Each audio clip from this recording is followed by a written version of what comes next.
Bienvenue à cette 4e capsule de la série l'ABC du bail commercial dans laquelle nous traiterons de l'augmentation de loyer et du renouvellement du bail. L'augmentation du loyer doit être prévue au bail. Les possibilités peuvent être infinies. Je vous donne quelques exemples. Un loyer de base peut être gelé pour le terme initial avec une augmentation ou renouvellement. Un loyer de base indexé annuellement à la date anniversaire du bail selon un pourcentage ou un montant au pied carré. On prévoit généralement une indexation selon l'indice des prix à la consommation, communément appelé l'IPC, publié par Statistique Canada.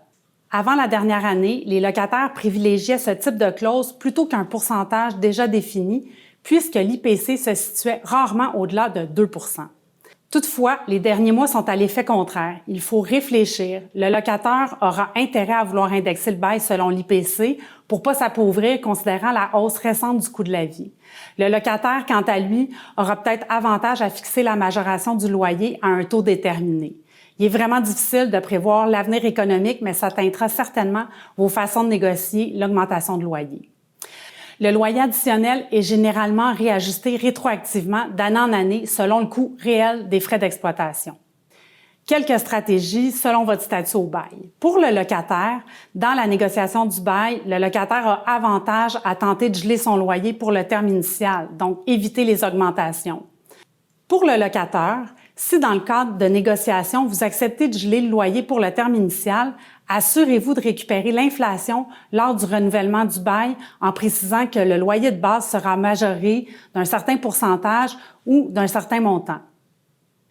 Parlons de renouvellement de bail maintenant.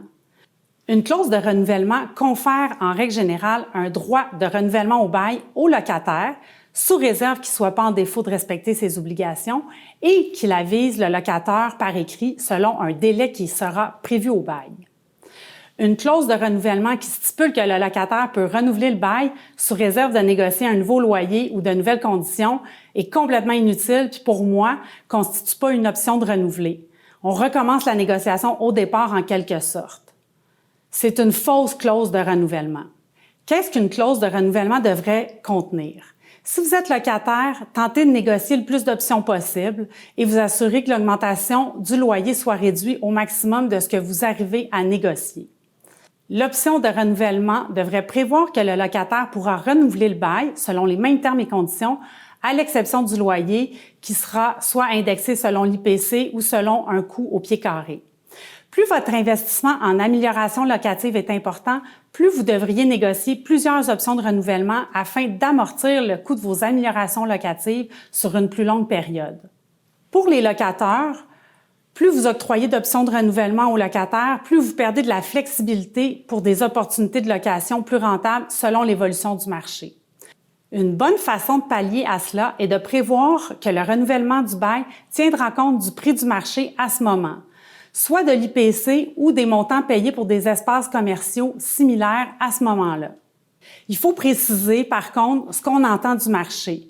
Exemple, pour des immeubles comparables de type commerciaux, bureaux ou industriels, facturés au pied carré pour une superficie d'au moins X pieds carrés et pour un locataire jouissant d'une situation financière comparable au présent locataire, dont l'immeuble est de qualité et offrant des services comparables.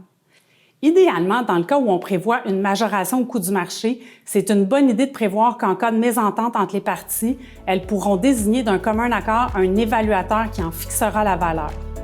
N'oubliez pas de prévoir que si le locataire est en défaut de son bail, il perd son option de renouvellement.